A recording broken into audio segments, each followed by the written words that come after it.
Unang-una, ang mga peste na makikita dito is yung hoppers, thrips, twig borer, at saka yung shoot looper o yung dangaw-dangaw kung tawagin natin dito sa amin sa Mindanao. At ano ba ang mga pestisidyo na pangontra natin sa mga mapanirang insekto na ito?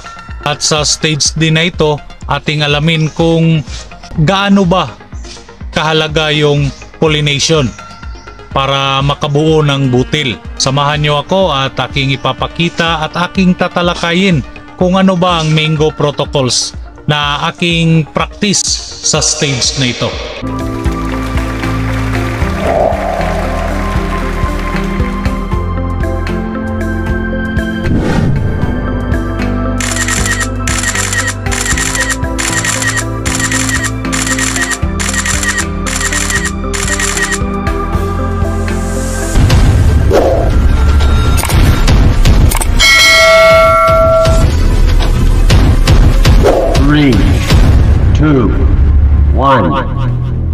Welcome back sa aking munting channel.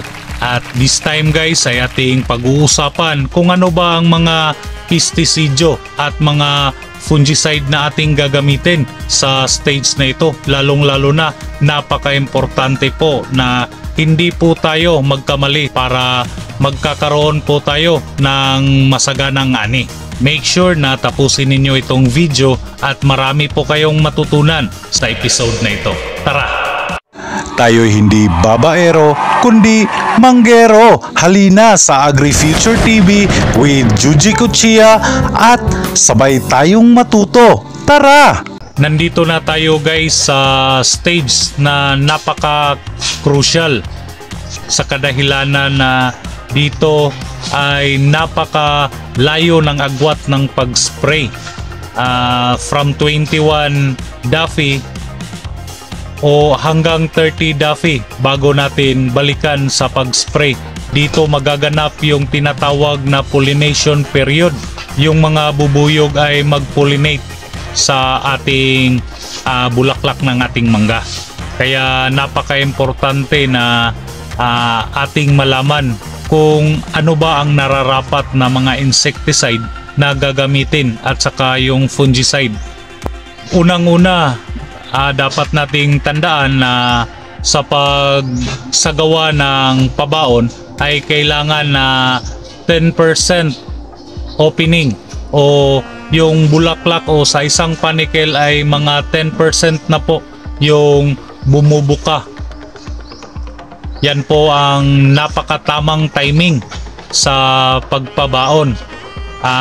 Mostly pag mainit ang lugar ay nagaganap ito 21 Daffy o 22 Daffy. Pero sa mga lugar naman na medyo malamig ang klima ay nagaganap ito from 23 Daffy to 25 Daffy. Ang importante lang dito guys ay malaman natin kung makikita natin doon sa ating bulaklak na 10% na po sa ating estimate yung bumubuka na yung bulaklak sa bawat panikel. Dito ay aking ipapakita sa inyo ang sample na 10% na po yung opening. Ayan, kung makikita natin sa screen, ayan po ang 10% o best timing na magsasagawa tayo ng pag-spray ng pabaon.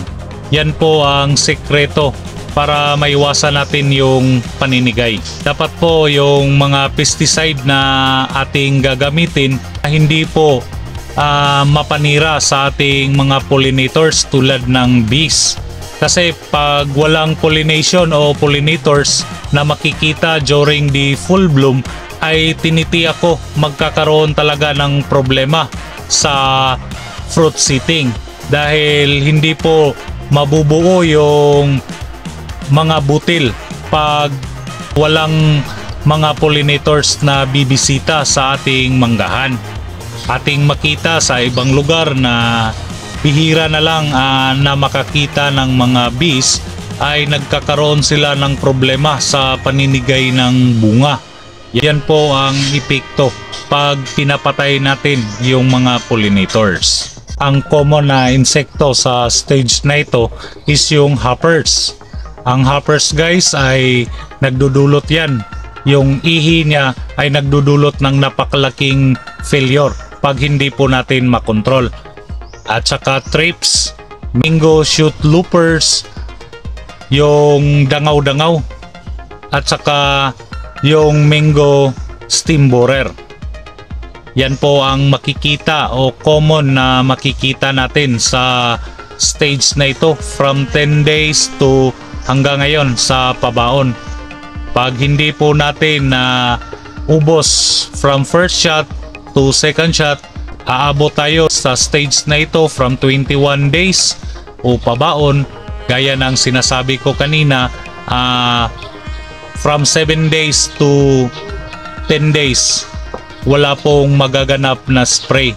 Kaya gumagamit ako ng insecticide na medyo mataas yung efficacy sa stage na ito, at long term din po o preventive na hindi po makapasok yung mga insekto. Pero pag atakihin tayo ng mga insekto during 28 days ay pwede rin tayong magkakaroon ng tinatawag na emergency hugas. Pero sa ibang topic na po yun. Isusunod natin sa episode na ito yung emergency hugas. Ang mga sakit guys na makikita sa stage na ito from 21 to 24 Duffy, mostly is yung anthracnose aking ipapakita. Yan po ang tinatawag na anthracnose. Yan po ang sakit na common na makikita sa ating bulaklak. At gaya ng sinasabi ko before na mahihirapan po tayo sa fruit setting pag present po ang ganyang sakit, dahil tinitiyak ko pagdating ng mga 26 to 27 Duffy ay mag-off na po yung ating mga bulaklak. At ngayon ay ating tatalakayin kung ano ba ang mga insecticide na aking ginagamit, at saka fungicide, at saka yung foliar fertilizer na aking ginagamit sa pabaon. Kaya abangan ninyo pagkatapos nito. Mga ka-agri, kung nais ninyo ang ganitong mga usapin at gusto ninyong magbigay ng donation gamit ang super tanks, ay pwede po. Any amount po ay tinatanggap namin para matustusan ang pangangailangan natin sa paggawa pa ng marami pang videos. Salamat! Nandito na tayo sa pinaka-peak ng ating topic, yung pag-mention ng mga chemicals na ating ginagamit dito sa ating pabaon. Gaya ng sinasabi ko na hoppers ang pinakauna nating makikitang insekto sa stage na ito, at ating babanggitin ngayon kung ano ba ang mga insecticide na pangkontra natin doon sa hoppers. Unahin ko itong Cartap hydrochloride na mayroong Cartap hydrochloride na active ingredients. Ito po ay nabibilang sa mga systemic na insecticide. Ang target pest nito ay yung mga borer at saka yung leaf hoppers. Magtimpla lamang tayo ng isang sachet bawat 200 ml na tubig. At ihalo po natin itong pangalawang insecticide na ang target pest nito yung hoppers. Ito po yung upload.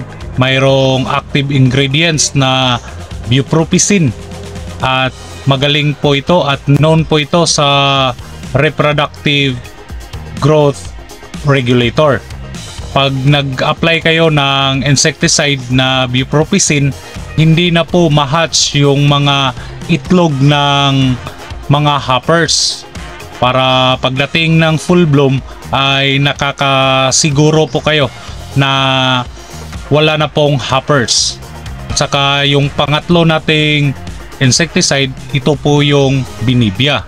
Mayroon itong active ingredients na cyantranileprol. Ito po ay systemic at saka contact na insecticide.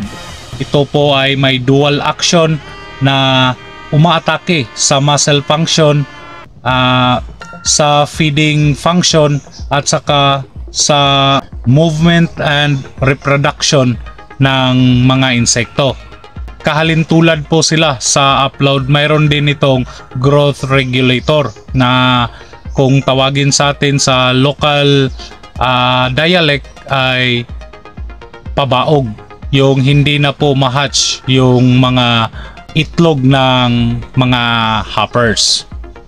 Ang pangalawa nating makikita sa ating manggahan o common pest na makikita natin, ito po yung thrips. Ang panglaban natin dito, ito po yung Selectron. Mayroon itong active ingredients na Prophinopus at contact po ito, at pwede na rin itong panlaban para sa mga uod, thrips at saka mga steam borer. Guys, tandaan ninyo na Selectron ang best brands na mayroon po tayo dito sa Pilipinas, kasi na-observe ko lahat ng mga generic na Prophinopus is masyadong mabaho at hindi po tayo lapitin ng mga pollinators.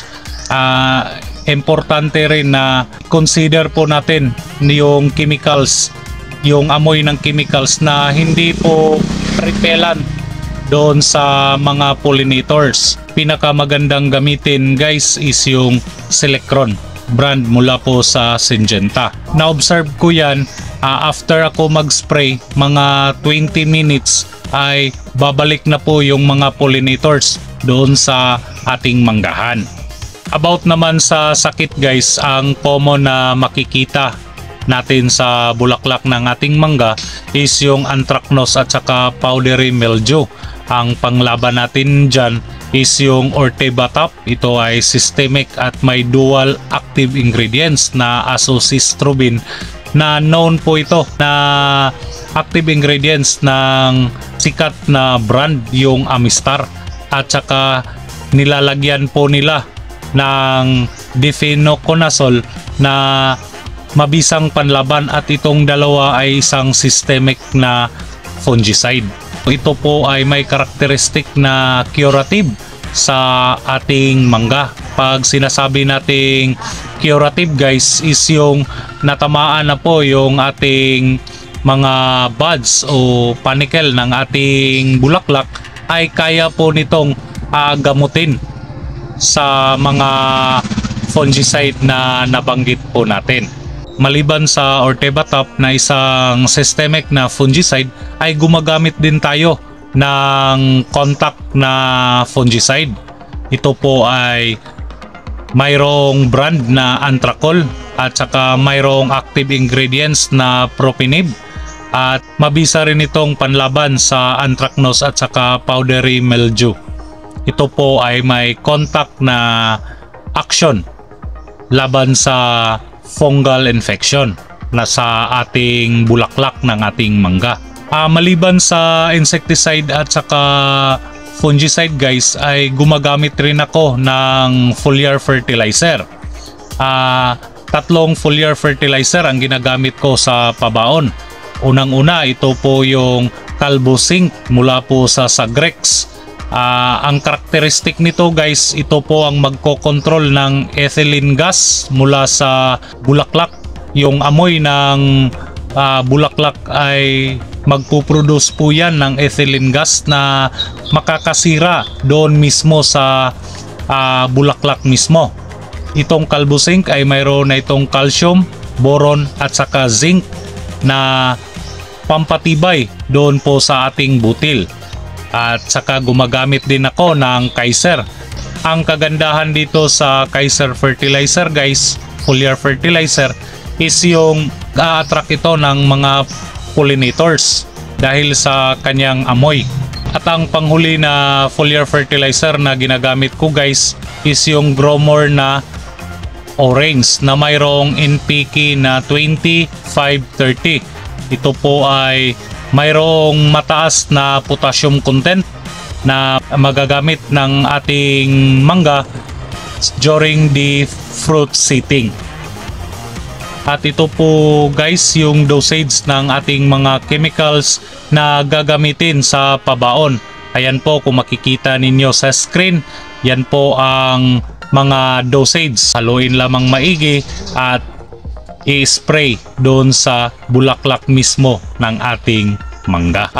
Yung iba nating mga ka-agri ay nagtatanong kung bakit napakaraming chemicals ang ginagamit natin sa pabaon. Sa kadahilanan po na medyo malayo po ang interval ng ating pag-spray. Mula kung nag-spray tayo ng 21 days sa ating pabaon ay babalikan natin ito doon sa hugas na aabot ng interval na minimum of 7 days to 12 days. Kaya naninigurado po tayo at this period na hindi po papasukin o aatakihin yung ating bulaklak ng ating mangga. Saka wala pong sakit na dadapo para hindi po natin magalaw yung pollination period. At matitiyak po natin na magkakaroon ng fruit setting yung ating bulaklak ng ating mangga.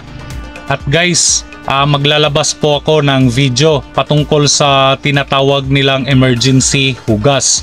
At abangan lamang ninyo at huwag kalimutang mag-subscribe sa aking YouTube channel para updated ka sa bawat video na aking ilalabas. Ito po ang inyong kaibigang magsasaka. God bless and happy farming. Bye-bye!